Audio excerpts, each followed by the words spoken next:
ओम नमः सिद्धेभ्य।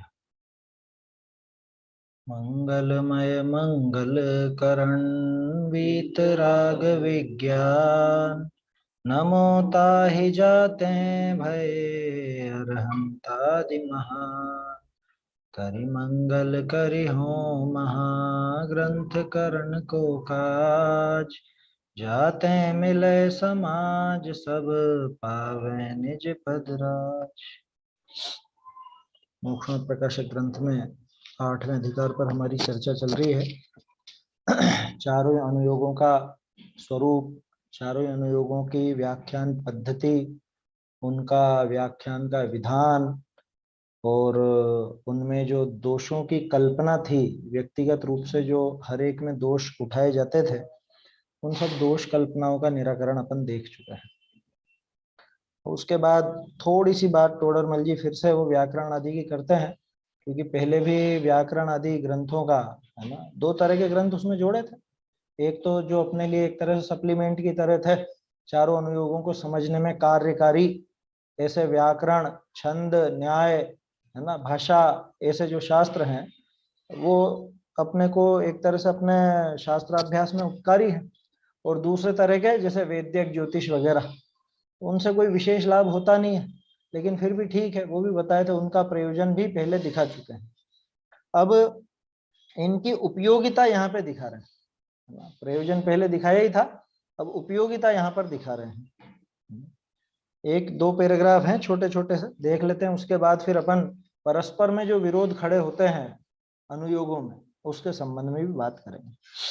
Page number है 294, 294 और हस्तलिखित प्रति में है 376, 376। बहुरी व्याकरण न्यायाधिक शास्त्र हैं, तिनका भी थोड़ा बहुत अभ्यास करना।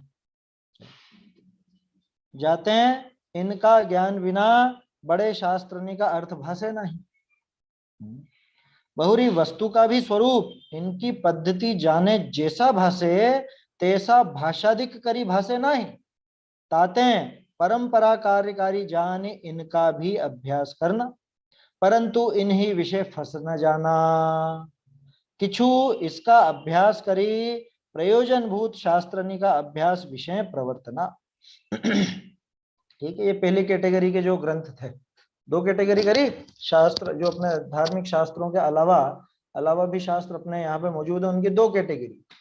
एक तो ये कौन कौन से, न्याय, व्याकरण, छंद, अलंकार या भाषा, ये शास्त्र जिनसे हमको हमारे ग्रंथों की भाषा शैली समझने में, हमारे ग्रंथों का भाव समझने में सुविधा होती। माने ये अपने लिए क्या बोलते हैं उसको, एक सहायक सामग्री है ये सहायक सामग्री। तो ठीक है, सहायक सामग्री का भी अभ्यास हो जाना चाहिए। इनकी उपयोगिता क्या है? इनकी उपयोगिता ऐसी है कि इनका अगर थोड़ा बहुत अभ्यास हो तो अपने को वही बात बहुत अच्छे से समझ में आती है ना। इस बात को वो महसूस कर पा रहे होंगे कि जिनको संस्कृत का ज्ञान है, और जिनको नहीं है वो भी महसूस कर पा रहे होंगे। जिनको नहीं है वो हिंदी पढ़ करके वैसा ही अर्थ समझने की कोशिश करते हैं, लेकिन जिन्हें संस्कृत आती है वो हिंदी भी देखते हैं और संस्कृत भी देखते हैं, तो उनको जब अमृत चंद्राचार्य के कलशों का भाव विशेष ख्याल में आता है तो एक अलग ही आनंद आता है। अमृत चंद्राचार्य की भाषा जब समझ में आती है तो एक अलग ही आनंद आता है।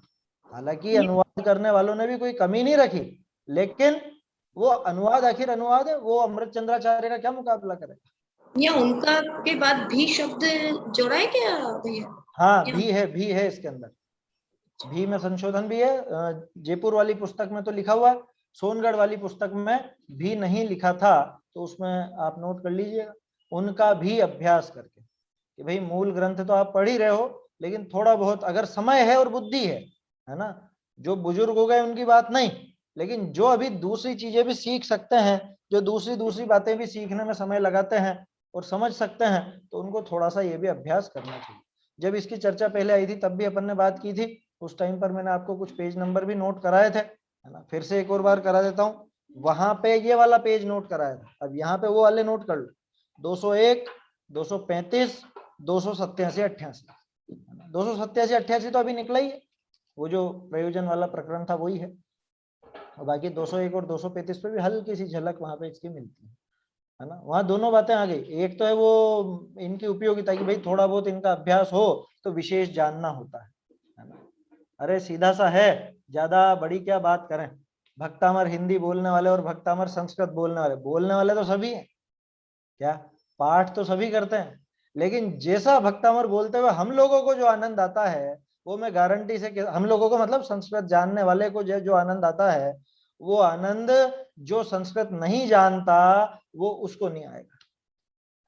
न्याय आदि शास्त्रों के नाम, हाँ देखिए न्याय शास्त्रों के बहुत सारे शास्त्र हैं अपने यहाँ पे। सबसे पहले तो न्याय दीपिका प्रसिद्ध है, जिसकी कक्षा आप लोगों ने सुनी होगी, वीर सागर जी भाई साहब लेते थे, है ना। न्याय दीपिका है ना, और तत्वार्थ श्लोक वार्तिक है, राज वार्तिक है, ये भी न्याय में शामिल है, वैसे द्रव्यानुयोग के हैं, न्याय भी द्रव्यानुयोग में आता है।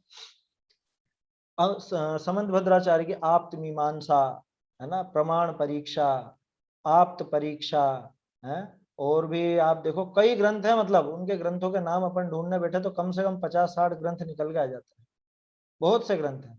मैं तो आपको प्रमुख आचार्यों के नाम बता देता हूँ जिन्होंने न्याय ग्रंथों का नाम न्याय ग्रंथों में लिखा है। एक तो जैसे समझ लीजिए सबसे पहले तो अपने समंत भद्राचार्य, क्योंकि वहीं से न्याय का प्रारंभ है ना, जैन न्याय का प्रारंभ ही समंत भद्राचार्य से। दूसरे अकलंक देव है ना, एक पूज्यपाद देवनंदी स्वामी, उन्होंने भी न्याय के ग्रंथ लिखे हैं।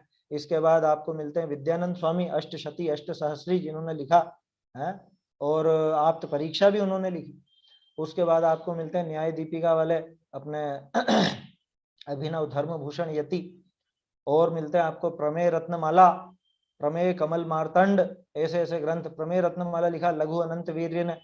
तो ऐसे बहुत से हमारे आचार्य हुए हैं और बहुत से ऐसे ग्रंथ उन्होंने रचनाएं की हैं। अकलंक देव के तो 7 ग्रंथ स्पेशल इसी पे न्याय पर ही आया समझ में। लघी अस्त्रयी, वृहत त्रयी और चूलिका। तो लघी अस्त्रयी के 3, वृहत त्रयी के 3 और चूलिका, ऐसे 7 ग्रंथ तो न्याय के ऊपर ही आते हैं, है ना। लोगों ने देखे तक नहीं, हमने भी नहीं देखे ज्यादातर ग्रंथ, जो कोर्स में थे वो पढ़े, थोड़ा बहुत कोई सहायक ग्रंथ के हिसाब से कुछ अलग पढ़ लिया तो पढ़ लिया, ठीक है। जिनकी अभी रुचि है, बुद्धि है, समय भी है, युवा अवस्था में है, तो वो उसमें लगाएं दिमाग, अच्छी बात है, समझना चाहिए, वो भी अपने आचार्यों ने लिखा। लेकिन प्रयोजन क्या, न्याय सीखना न्याय सीखने के लिए नहीं, अध्यात्म में उसको अप्लाई करने के लिए, और विशेष ख्याल में थोड़ा बहुत आपको व्याप्तियों का ज्ञान हो, अति व्याप्ति, अव्याप्ति है, असंभव आदि, या संशय विपर्य अनध्यवसाय, ये बेसिक चीजें, और बेसिक चीजें टोडरमल जी सिखा चुके। ये बेसिक चीजें अपन सीख जाएं तो ये समय सार आदि ग्रंथों को पढ़ने में बहुत आनंद आता है, अर्थ भी विशेष ख्याल में आता है। प्रवचन सार जी आदि में जो युक्तियों का प्रयोग है वो बहुत आसानी से समझ में आता है। थोड़ा बहुत न्याय की जानकारी होनी चाहिए, थोड़ी बहुत भाषा की जानकारी होनी चाहिए, बहुत ज्यादा तो नहीं कि उसी में घुस जाओ, बिल्कुल माथा उसी में खपा दो। क्या पहले भी जब अपन ने वो प्रयोजन की चर्चा की थी, व्याकरण आदि की, उस समय भी बात की थी कि बहुत से लोग उसमें इतना इतना इन्वॉल्व हो जाते हैं कि वो मुख्य उसका जो उद्देश्य था वो तो एक तरफ रह जाता है और यही मुख्य हो जाता है। भाई ये सपोर्टिव है, सहायक सामग्री है, इसको सहायक की तरह काम में ले, ना कि इसको मुख्य विषय बना ले। मुझे संस्कृत सीखना है, संस्कृत सीखने के लिए नहीं, अपने ग्रंथों को समझने के लिए। मुझे प्राकृत सीखना है, प्राकृत सीखने के लिए नहीं, क्योंकि प्राकृत में क्या धरा, वो भी एक भाषा जैसे दूसरी भाषा है, लेकिन हमारे ग्रंथ प्राकृत में है, तो उन ग्रंथों का भाव, कुंद कुंदाचार्य की मूल भाषा मुझे पकड़ में आए, इस अभिप्राय से प्राकृत सीखना। अब एक बारीक बात और बताता हूँ, इस अभिप्राय पूर्वक अगर ये विद्याएं आप सीखते हो तो इसमें भी पुण्य बांधते, और अगर अभिप्राय विद्वत्ता प्रकट करने का हो गया तो यही चीजें सीखते हुए भी पाप बांध लो। ये कैसे पता चलेगा कि ये न्याय शास्त्र है? न्याय शास्त्र का प्रमुख गुण क्या होता है कि जहां प्रमाण न्याय आदि की चर्चा हो, जहां पे वस्तु की सिद्धि के लिए तरह तरह की युक्तियां, तर्क, अनुमान इत्यादि इनका प्रयोग किया जाए, वो समझ लेना न्याय है ना। न्याय ग्रंथ अलग से ही दिख जाएंगे, उनकी भाषा शैली। न्याय में अध्यात्म मुख्य नहीं होता, अध्यात्म की सिद्धि के लिए न्याय जरूर है, लेकिन न्याय जब आप पढ़ोगे तो न्याय के विषय आपको अपने आप ही समझ में आ जाएंगे कि हाँ ये कुछ अलग ही बात है, यहाँ आत्मा की मुख्यता नहीं है, यहाँ ज्ञान प्रधान कथन ज्यादा है, सिद्धि और असिद्धि की बात ज्यादा है, सही गलत सिद्ध करने की बात ज्यादा है। तो वो बात जहाँ ज्यादा वो न्याय है, और न्याय की शैली द्रव्यानुयोग में प्रमुख होती है, अध्यात्म ग्रंथों में भी न्याय का प्रयोग किया जाता है ना। न्याय का मतलब जैसे जस्टिस बोलते हैं ना, जस्टिस है, वो न्याय कि न्याय किया गया, जस्टिस किया गया। तो जस्टिस क्या करते हैं वहां पे, क्या करते हैं बैठ करके जज लोग, क्या करते हैं, वो देखते हैं कि इसकी दलीलें ज्यादा मजबूत है कि इसकी, ये नियम क्या है, नियम के हिसाब से इसकी बात सही है या गलत है। वो जो भी अपनी क्या बोलते हैं उसको, इंडियन पीनल कोड है ना, आईपीसी, तो वो आईपीसी की धाराओं के अनुसार कौन सी बात सही बैठती है कौन सी नहीं बैठती है, उस अनुसार वो लगा करके और अपना फैसला सुनाते हैं।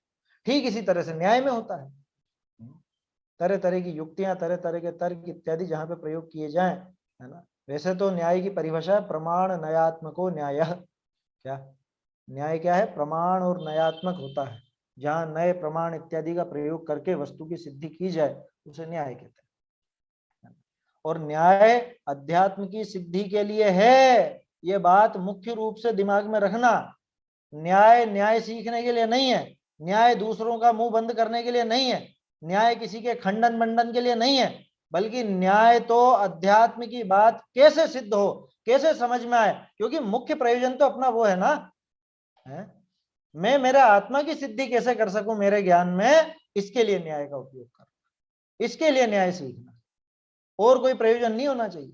बाकी अगर कोई प्रयोजन है तो फिर सांसारिक प्रयोजन, कि मैं वाद विवाद में हिस्सा लेके सामने वाले को चुप करा दूंगा, हैं अपनी जीत के झंडे गाड़ के आऊंगा अपनी बुद्धि के, क्या अगर ऐसा प्रयोजन है तो निश्चित रूप से सांसारिक प्रयोजन है, वो तो पाप का प्रयोजन है। अगर यही न्याय जैन न्याय भी अगर सीखता, इस बहाने सीखते हैं ना, अन्य लोग भी सीखते हैं, अन्य मत वाले भी सीखते हैं, जैन दर्शन पढ़ते हैं। आप क्या सोचते हो जैन दर्शन सिर्फ जैन ही पढ़ते हैं? जैन दर्शन में एमए वगैरह की डिग्री सिर्फ जैन ही लेते हैं? यूनिवर्सिटियों में जाकर के देखिए, अन्य लोग भी जिनको और कोई सब्जेक्ट में एडमिशन नहीं मिलता तो वो जैन दर्शन में भी घुस जाते, पढ़ते हैं, सीखते हैं, न्याय के ग्रंथ भी पढ़ते हैं। अभिप्राय क्या, उससे निर्णय होगा कि आप सही दिशा में जा रहे हैं कि गलत दिशा में। तो इसलिए टोडरमल जी ने चेता दिया कि थोड़ा बहुत क्या अपनी बुद्धि के अनुसार थोड़ा बहुत अभ्यास कर लेना। क्यों कि इनके ज्ञान बिना बड़े शास्त्रों का निका अर्थ, बड़े शास्त्र निका अर्थ भाषे में कि बराबर वो अर्थ नहीं बैठ पाएगा, आप चक्कर में आ जाओगे। अरे आजकल जो ये प्रिंटिंग का जमाना है, जितनी सहूलियत अब हो गई है, आपको पता, आपको कभी नोट करिए आपने बात, पहले जो ग्रंथ छपते थे उनमें अशुद्धियां कम होती थी, और अब जो कंप्यूटराइज्ड होने के बावजूद जो ग्रंथ छप रहे हैं उनमें अशुद्धियां ज्यादा है। क्या कारण? कि सुविधा जितनी मिली प्रमाद उतना बढ़ता गया।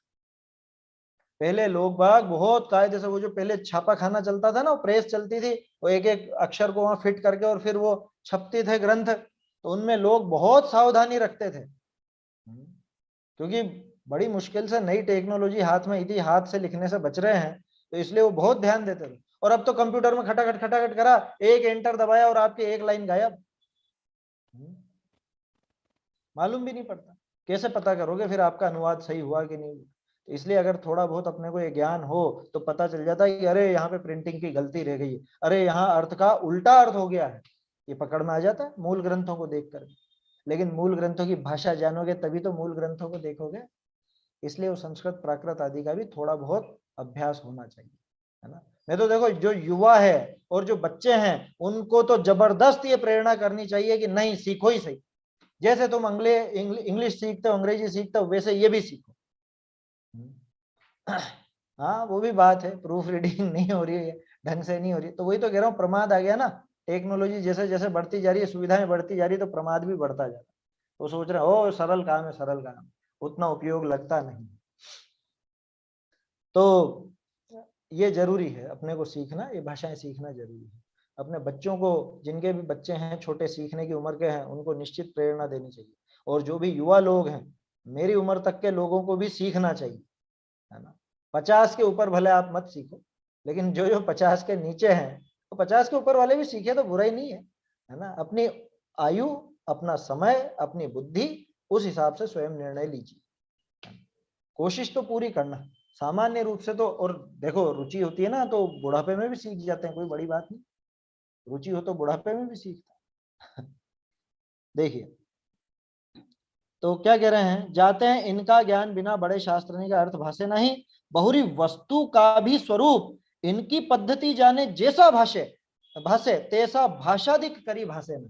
क्या मतलब, भाषा का क्या अर्थ यहाँ, भाषा माने अपनी लोकल भाषा, अपनी हिंदी, है ना। भाषा का अर्थ यहाँ पे लोकल भाषा, संस्कृत प्राकृत आदि को छोड़ के जो अपनी देशी भाषा चलती है उसको भाषा कहा जाता था पहले, भाषा टीका सुना होगा नाम कभी आपने क्या?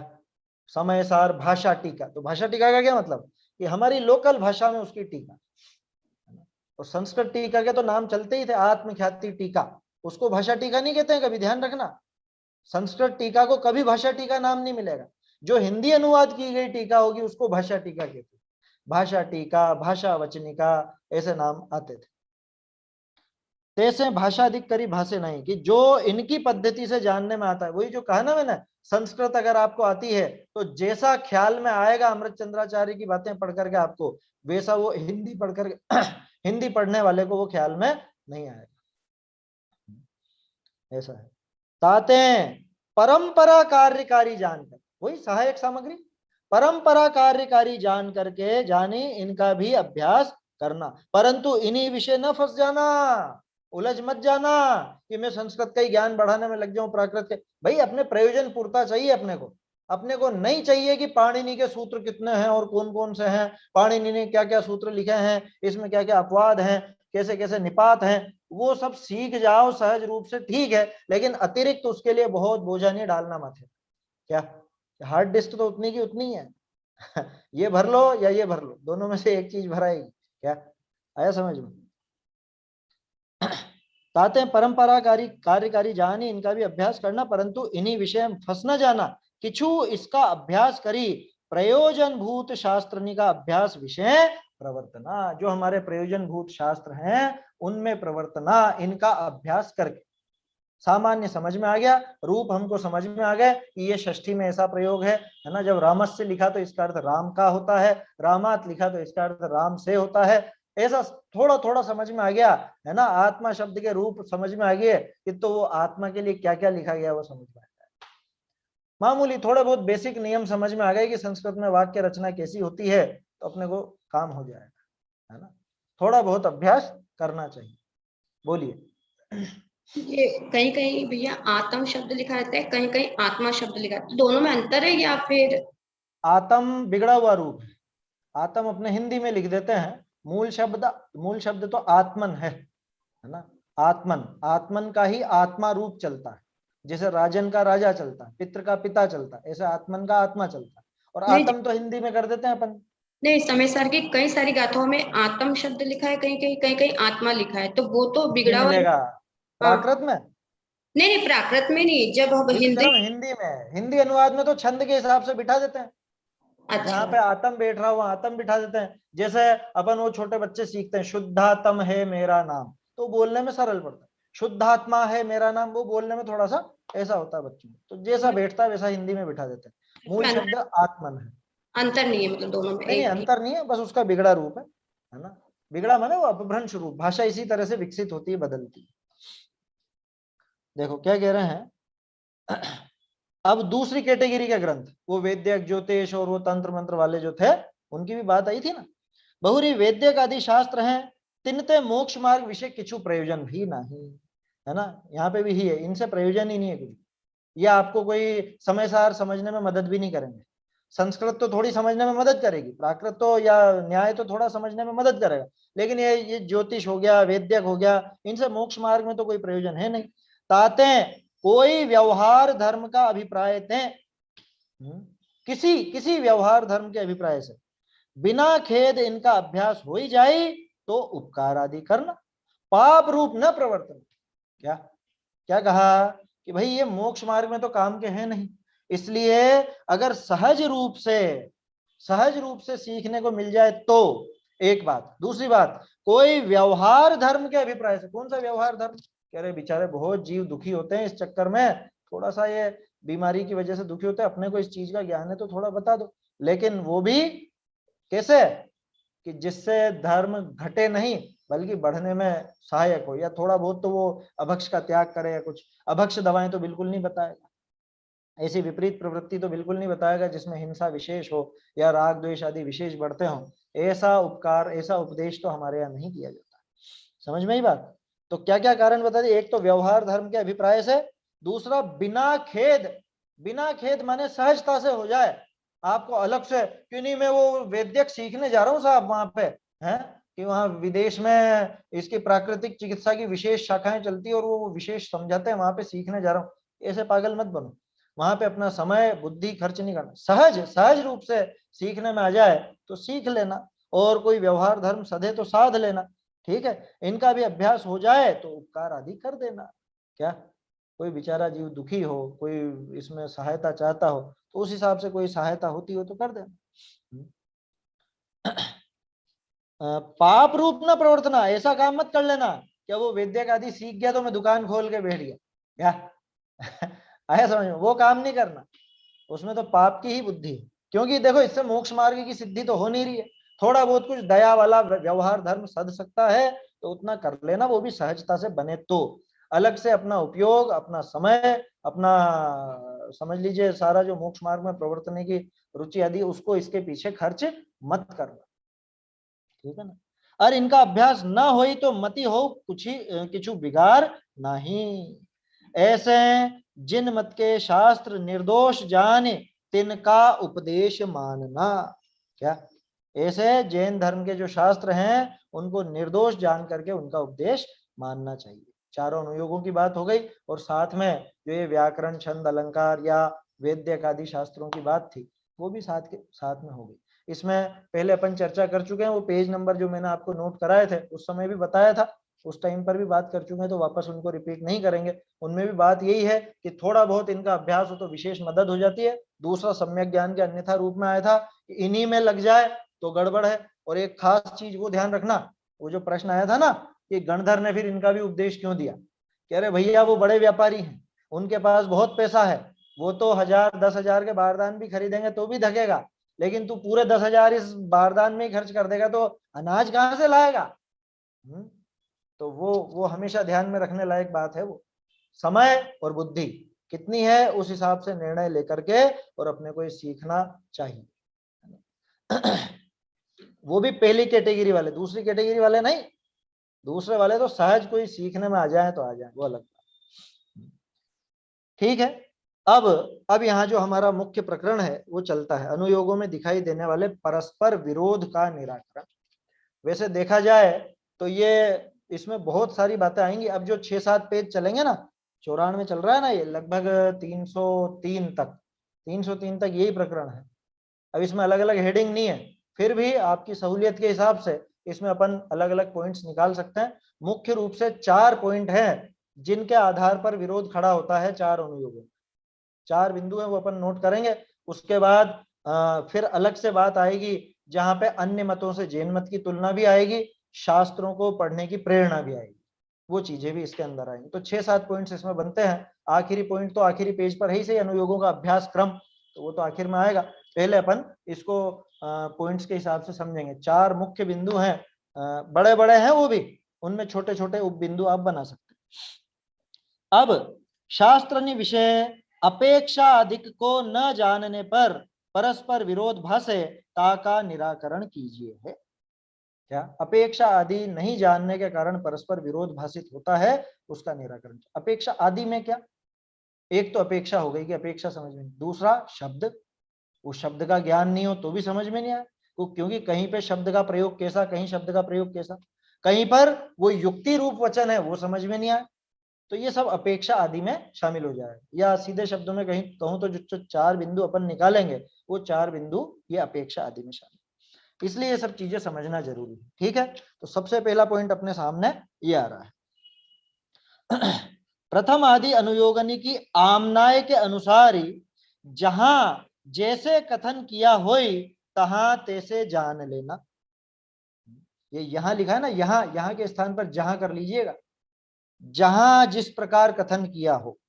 क्या जहां है यहां नहीं है, कि जहां जैसा कथन हो वहां वैसा समझ लेना। क्या मतलब कि जहां जो लिख रहा वो मान लेना, ऐसा कि नहीं, जहां जिस अपेक्षा से कथन हो वहां उस अपेक्षा से स्वीकार करना।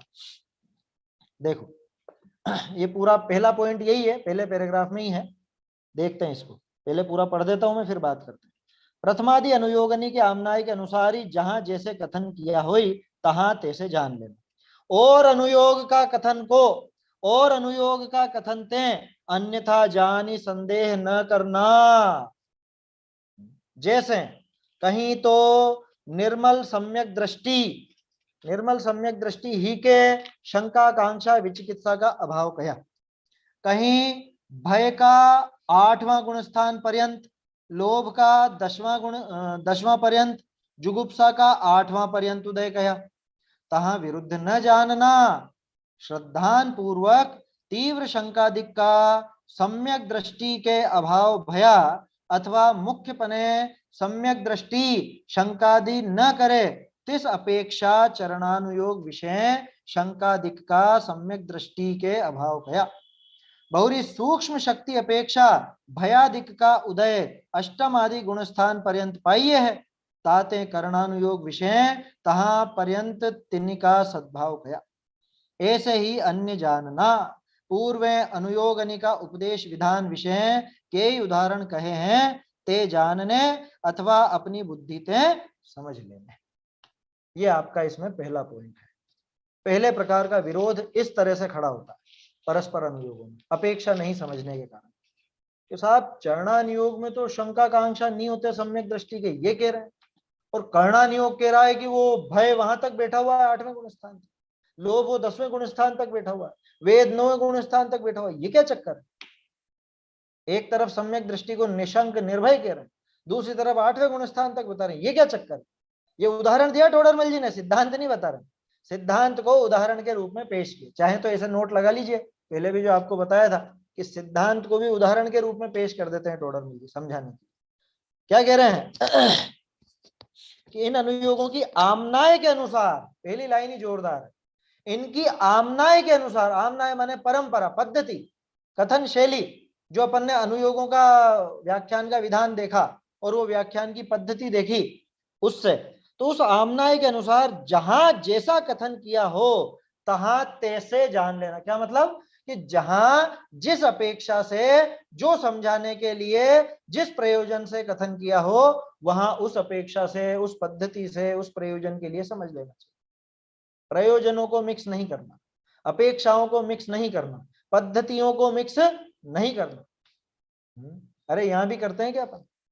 एक तो जो आपका सगा भाई हो, आप उसको भाई साहब कहते हो, और एक घर पे कोई मेहमान आया उसको भी भाई साहब कह देते हैं। अब वो बच्चा देखे कि ये भी भाई साहब और ये भी भाई साहब, ठीक है तो इनको भी हिस्सा पाती, इनको भी बुलाया जाए फिर तो क्या है? जब मकान का, अपने जमीन जायदाद का हिस्सा हो तो फिर क्या उनको भी बुलाया जाएगा? अब वो बच्चा पीछे पड़ जाता है कि पापा आप उस दिन उनको भाई साहब कह रहे थे, वो चाचा जी है मेरे, लेके आओ उनको भी तो हिस्सा दो। तो क्या कहेगा उसका पिता? कह रहे मूर्ख, वो कहने के लिए था, अपेक्षा समझ, ये असली भाई, वो असली भाई नहीं है। तो अपेक्षा समझनी चाहिए, जहां जैसी आमनाय हो, जिस अनुयोग में जैसी आमनाय हो, उस आमनाय के अनुसार वहां पर अर्थ समझना चाहिए, है ना? प्रयोजन देखना, अपेक्षा देखना, कथन की शैली देखना, और अनुयोग के कथन को और अनुयोग के कथन से अन्यथा जानी संदेह न करना। अच्छा, मुझे तो कई बार ऐसा लगता है, अधिकांश लोगों के जो प्रश्न खड़े होते हैं ना, अपने यहाँ की बात नहीं कर रहा हूँ, सभी जगह जैसे प्रश्न आते हैं कई बार कि वहां तो ऐसा लिखा है साहब और वहां ऐसा लिखा है, तो गड़बड़ कहाँ हुई? ये गड़बड़ इसकी समझ में है। ये बात कर रहा है इधर द्रव्यानुयोग की और उधर कर्णानुयोग का प्रमाण पेश करता, बात कर रहा है चरणानुयोग की, उधर कर्णानुयोग लगाता है या द्रव्यानुयोग लगाता है। तो एक और अनुयोग का कथन को और अनुयोग का कथन से अन्यथा जानी संदेह न करना। क्या? तो आपस में ऐसे ऐसे मत मिलाना, क्योंकि दोनों बिल्कुल अलग अलग जगह का कथन कर रहे हैं, दोनों सही हैं। दोनों जो दो अलग अलग कथन मिल रहे हैं, जहां आपको विरोध दिखता है, वो दोनों बिल्कुल सही हैं। क्यों? क्योंकि दोनों अलग अलग जगह का कथन कर रहे हैं, दोनों एक ही जगह का कथन नहीं कर रहे हैं। समझ में ही बात? एक जगह का कथन कर रहे होते तो विरोध कहा जाता कि ये तो इसी बात को ऐसा कह रहे हैं और ये इसी बात को ऐसा कह रहे हैं। दोनों अलग अलग जगह का कथन। उदाहरण देख लो ना यहाँ, जैसे कहीं निर्मल सम्यक दृष्टि ही के, निर्मल सम्यक दृष्टि माने, हाँ एक तो यहाँ पे सुधार लगा लीजिएगा, जो 3-4 जगह इस पैराग्राफ में सम्यक दृष्टि का प्रयोग हुआ है, 1 2 3 3 जगह है, तीनों जगह बड़ी की मात्रा लगा लीजिएगा, व्यक्ति की बात है। तो कहीं तो निर्मल सम्यक दृष्टि ही के, क्या कहीं कहां पर चरणानुयोग। अरे सीधे शब्दों में क्या, रत्नकरण श्रावकाचार में है, सम्यक दर्शन की बात करी 10 छंद तक, है ना? 10 छंद के अंदर सम्यक दर्शन किनके आधार पे होता है, वो देवशास्त्र गुरु की बात भी कर ली, और 11वें छंद से 11 से 18 तक वो निशंकित निकांक्षित आदि की बात करी। तो बोलो सम्यक दृष्टि जीव के उनके निशंकित आदि तो वहीं पे सिद्ध हो गए, निर्भयता वहीं सिद्ध हो गई, निकांक्षा और निर्विचिकित्सा वहीं सिद्ध हो गई। तो निर्मल सम्यक दृष्टि ही के शंका कांक्षा विचिकित्सा का अभाव कहा। लो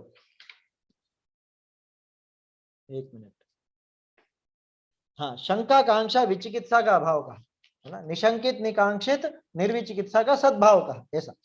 और कहीं भय का 8वां गुणस्थान पर्यंत, लोभ का 10वां पर्यंत, जुगुप्सा का 8वां पर्यंत उदय करें।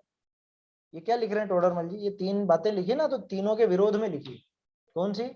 शंका, निशंकित अंग का विरोध भय से है ना, निकांक्षित अंग का विरोध कांक्षा से माने लोभ से, निर्विचिकित्सा अंग का विरोध जुगुप्सा से। समझ में आ रही बात? शंका कांक्षा और विचिकित्सा यही तो है ये। शंका माने भय, कांक्षा माने लोभ और जुगुप्सा माने विचिकित्सा। तो कहीं तो आप कह रहे हो कि सम्यक दृष्टि के नहीं है साहब ये, और कहीं 8वें गुण स्थान तक बता रहे हो, 9वें तक बता रहे हो, 10वें तक बता रहे हो, ये क्या चक्कर है? तो वो क्या सम्यक दृष्टि नहीं है क्या? कहीं और कहीं क्या अर्थ? पहले जो कहीं की बात आई वो चरणा नियोग के रत्नकरण आदि की बात है, जहां सम्यक दृष्टि के निशंकित निकांक्षित आदि बता। और यहां जो कह रहे हैं कि कहीं भय का 8वें, लोभ का 10वें, जुगुप्सा का 8वें तक दिखा रहे हैं, ये कहाँ की बात है? ये गोमट सार आदि की बात है, ये कर्णानियोग की बात है, गुण स्थान की बात है। तो उसने गुण स्थानों को चरणानुयोग से मैच करना चाहा, उसने गुणस्थान की बात को ये चरणानुयोग की बात से मैच करना चाहा। होगा क्या मैच? है नहीं होगा। क्यों नहीं होगा? ये दोनों अलग अलग जगह की बातें हैं, और ये दोनों को एक जगह की बात समझकर ऐसा समझता है। क्या है दोनों में अंतर? देखो, तहा विरुद्ध न जानना, श्रद्धान पूर्वक तीव्र शंका दिख का सम्यक दृष्टि के अभाव है। अभी 2-4 दिन पहले ऐसा प्रश्न भी आया था ना, सम्यक दृष्टि को निर्भय कहा, किसी का प्रश्न था ऐसा, मेरे ख्याल से शायद रेखा जी का प्रश्न था क्या, कुछ ऐसा प्रश्न उठा था, वो सम्यक दृष्टि को निर्भय बताया तो सप्त भय होते हैं कि नहीं होता है, वो उसका जवाब ये है। समझ में आ रही है बात? बोलिए दीदी। भैया थोड़ा कंफ्यूजन जब होता है जब एक ही अनुयोग में दो विरोधाभास बातें होती हैं। वो आगे आएगा, वो आगे आएगा, एक ही अनुयोग में 2 बातें मिले ना, वो आगे आएगा। ये प्रश्न यही खड़ा कर, जो आपने कहा ना, यही प्रश्न खड़ा करेगा सामने वाला कि साहब ये तो चलो हमने समझ ली कि अलग अलग अनुयोगों की बात है, हम तब क्या करें जब एक ही अनुयोग में 2 अलग अलग कथन मिले, ये कथन भी कर्णानुयोग का और ये कथन भी कर्णानुयोग का, फिर क्या करें? ऐसा प्रश्न आएगा आगे, है ना। वो अपना ये 4 पॉइंट हो जाए ना, उसके बाद आएगा।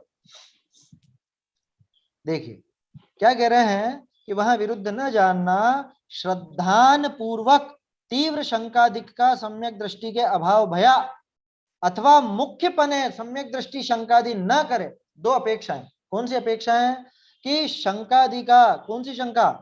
तीव्र, तीव्र, और तीव्र माने अनंतानुबंधी के साथ वाली, जो उस दिन बात करी थी अपन ने लेवल, कि वो भय का लेवल, सप्त भय का लेवल कौन सा नहीं है उसके, कि अनंतानुबंधी वाला। तो उसके वो तीव्र शंकादि का माने तीव्र भय आदि का, तीव्र लोभ का, तीव्र विचिकित्सा का, हर प्रकार की वो जो अनंतानुबंधी की तीव्रता जिसमें हो, उस तीव्र शंकादि का सम्यक दृष्टि के अभाव कहा, श्रद्धान पूर्वक। ठीक है ना। और या फिर मुख्य पने सम्यक दृष्टि शंकादि न करे, मुख्य रूप से देखें तो वो सम्यक दृष्टि शंका आदि नहीं करता, मुख्य रूप से देखें तो। मुख्यतया ये किसके दिखते हैं? कि मुख्यतया मिथ्या दृष्टि के दिखते हैं, मिथ्यात्व की इसमें मुख्यता है। बालबोध पाठमाला भाग 2 कषाय वाला पाठ, आखिरी प्रश्न, कषाय क्यों पैदा होती है और मिटे कैसे? क्या जवाब दिया था वहां? मुख्यता मिथ्यात्व के कारण। मुख्यता क्यों लगाया? क्योंकि कषाय सम्यक दृष्टि की भी दिखती है, लेकिन मुख्यता मिथ्या दृष्टि। वो जवाब भी टोडरमल जी का ही है, यहीं से उठा करके वहां दिया गया है। समझ में ही बात? कौन सा, शायद चौथे अधिकार में है मेरे ख्याल से, कषायों का जहां पे प्रकरण, तीसरे चौथे में होगा, तो वो यहीं से डाला गया है वहां पे। आया समझ में? तो वो बच्चे टोडरमल जी के बारे में भी पढ़ लेते हैं बिना जाने ही, उनको ये नहीं पता हम मोक्ष प्रकाशक का जवाब पढ़ रहे हैं। ये महिमा है उन भागों की, मुझे बहुत अच्छे लगते हैं वो भाग, इसलिए आप सोचते हो बार बार बाल बोध की बात करते हैं, इसलिए करते हैं कि वो बच्चा भी समझ जाता है, इसलिए है। और कितनी बारीकियां हम पहले ही सीख चुके हैं जो हमारे दिमाग में नहीं आती। ये किसी का माइक चालू है, चेक कर लीजिएगा एक बार। चलिए, श्रद्धान पूर्वक तीव्र शंकादिक का सम्यक दृष्टि के अभाव भया अथवा मुख्यपने सम्यक दृष्टि शंकादि न करे तिस अपेक्षा, ये दो अपेक्षा है ना, इन दो अपेक्षाओं से चरणानुयोग विषय शंकादिक का सम्यक दृष्टि के अभाव गया, इसलिए चरणानुयोग में वो अभाव कहा है। लेकिन कर्णानुयोग क्या बात करता है? कर्णानुयोग कोई बाहरी बात नहीं करता। सूक्ष्म शक्ति अपेक्षा भयादिक का उदय अष्टम आदि गुणस्थान पर्यंत पाइए है। ये जो भय आदि होते हैं सूक्ष्म शक्ति की तरफ से देखें, कर्मों के बिल्कुल एकदम सूक्ष्मता का भी हिसाब रखें तो ये 8वें 9वें 10वें जैसा जो गुणस्थान बताया है वहां उस गुणस्थान तक वो पाया जाता है। ताते कर्णानुयोग विषय, देखो बदल गई ना बात, एक बात थी चरणानुयोग की और ये वाली बात थी कर्णानुयोग की। तो कर्णानुयोग विषय तहां पर्यंत तिनका सद्भाव कया। कौन सी अपेक्षा? इसने सूक्ष्मता देखी थी, उनने स्थूलता देखी थी, दोनों में अंतर आ गया ना। अभी स्थूल कथन को सूक्ष्म कथन से मिलाना चाहे तो कैसे मिलेगा? कर्णानुयोग के व्याख्यान के विधान में भी अपन ने देखा था, चरणानुयोग में भी, कि यहाँ पे स्थूल जो भय गोचर रहता कथन है। तो वो सूक्ष्म होता होगा।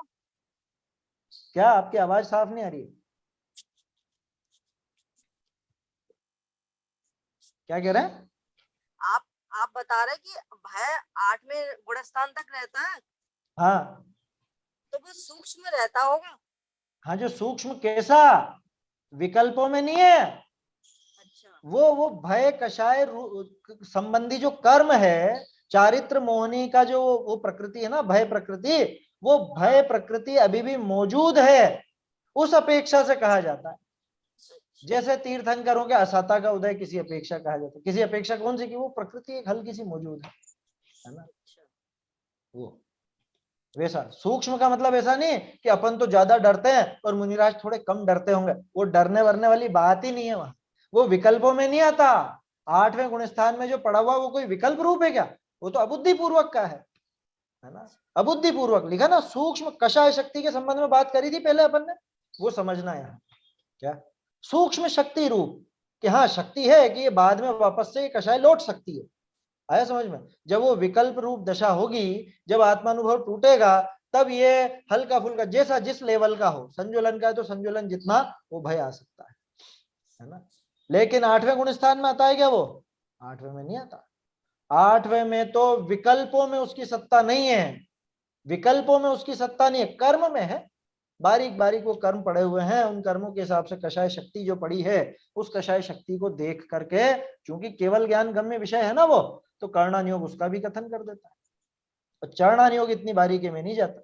चरणानुयोग तो जो भाव पकड़ में आते हैं उनकी तरफ से बात करता है। तो बोलो यहाँ जो पकड़ में आ रहे हैं उनमें दिख रहे हैं क्या है कि नहीं दिख रहे साहब? तो ये नहीं है, इसके सम्यक दृष्टि के भय अधिक नहीं। और कर्णानुयोग की वो तो केवल ज्ञान के लेंस से देख रहा है, यहाँ ये बारीक बारीक पड़े हुए हैं अभी इसके निषेध भय कषाय के, इसलिए अभी सद्भाव है।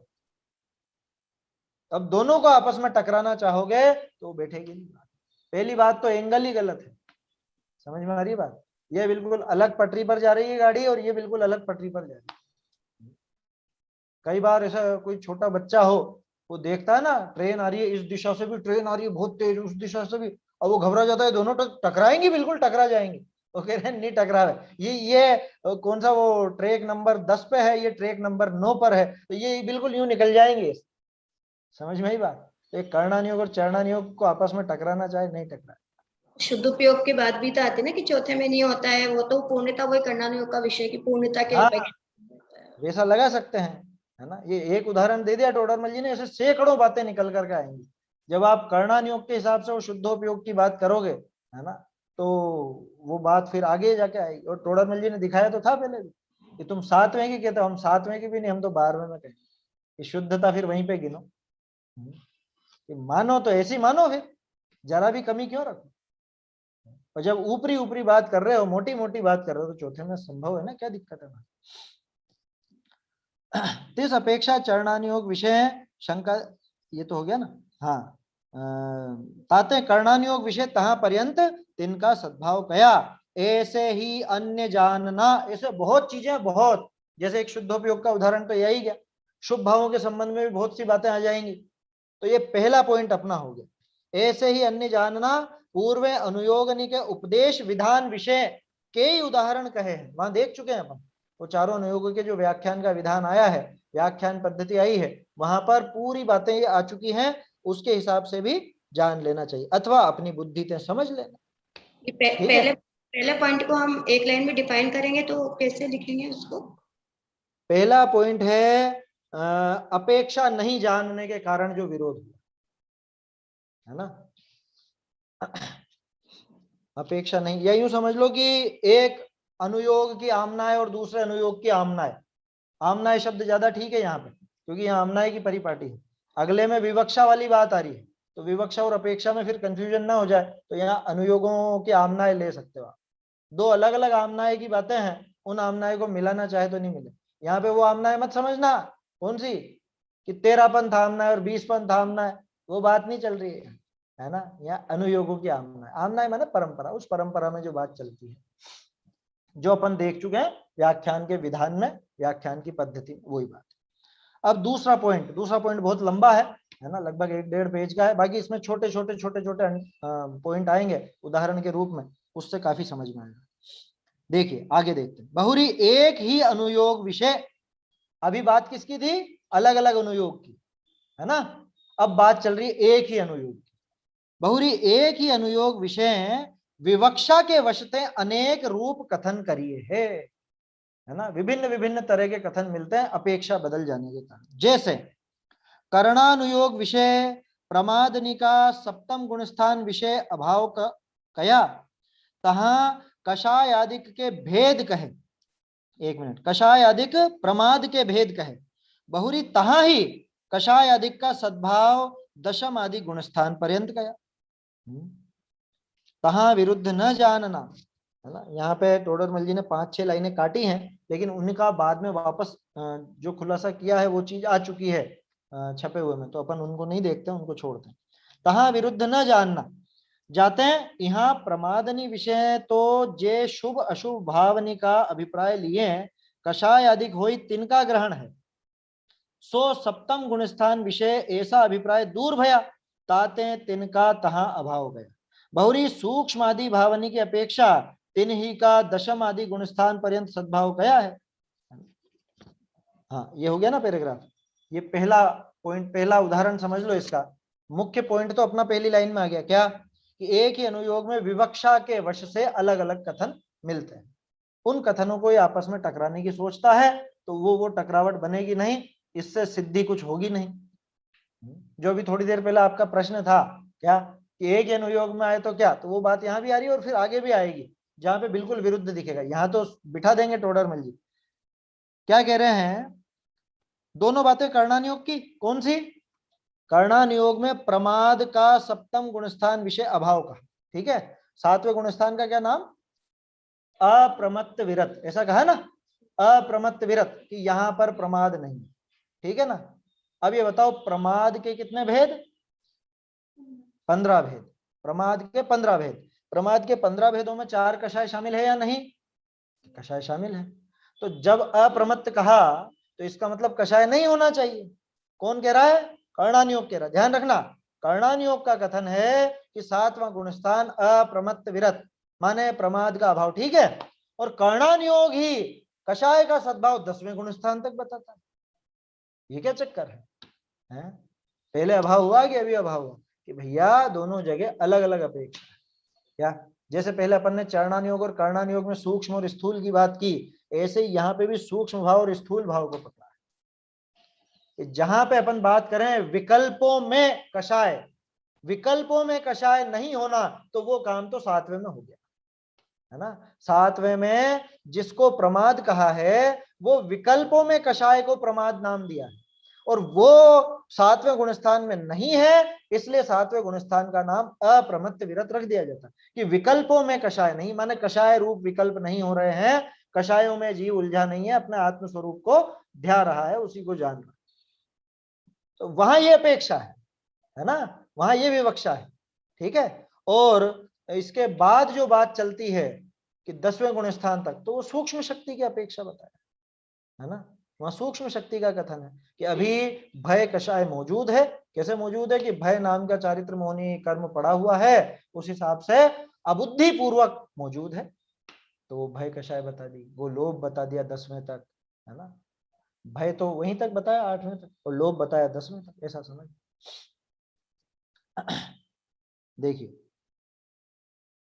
क्या कह रहे हैं, जैसे कर्णानुयोग विषय प्रमादनी का सप्तम गुणस्थान विषय अभाव कया, तहां कषायादिक प्रमाद के भेद कहे, बहुरी तहां ही कषायादिक का सद्भाव दशम आदि गुणस्थान पर्यंत कया, तहां विरुद्ध न जानने, है ना। ये तो क्लियर है, कारण अब बता रहे हैं कि जाते हैं यहाँ प्रमादनी विषय तो जे शुभ अशुभ भावनी का अभिप्राय लिए कषाय आदि को, वही बुद्धि पूर्वक कषाय जिसे हम कहते हैं, चाहे वो शुभ रूप हो चाहे अशुभ रूप हो, है ना। शुभ अशुभ भावों का अभिप्राय लेकर के जो कषाय आदि भाव होते हैं, वो 7वें गुण स्थान में अप्रमत्त कहने में तो वो विवक्षा है ना, वो वहां नहीं है, आत्मलीनता है, इस वजह से अप्रमत्त कहा।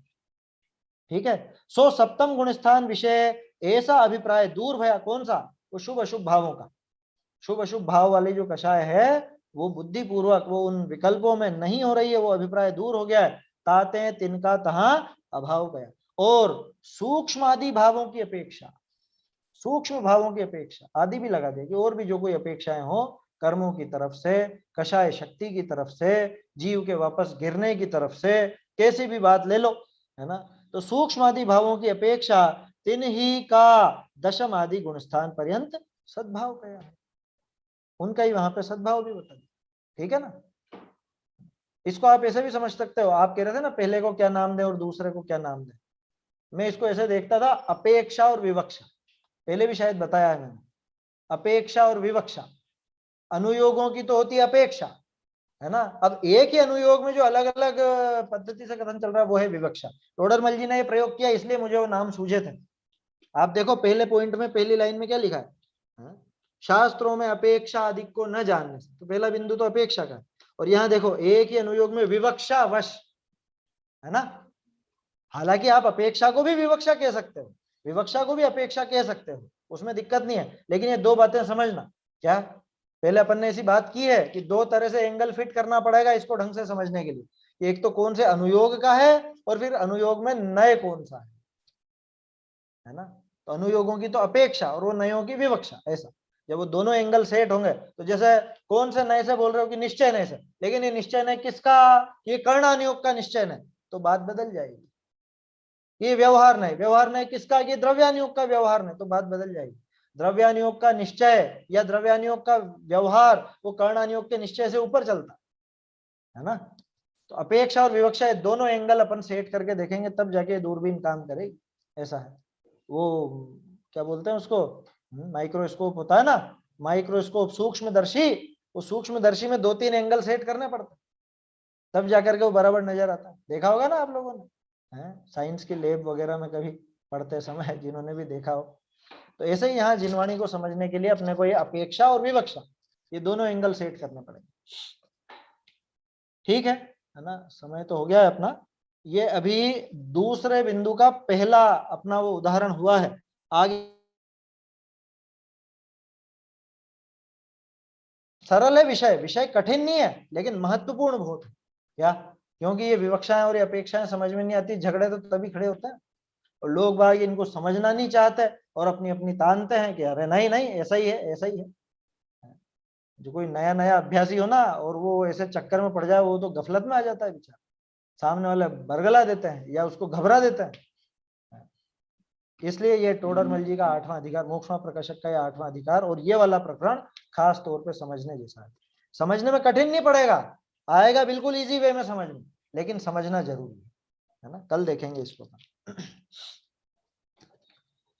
निज निधि निज में बताई यह अनंत उपकार है, इसके लिए जिन वाणी माँ को वंदना शत बार, वंदना शत बार।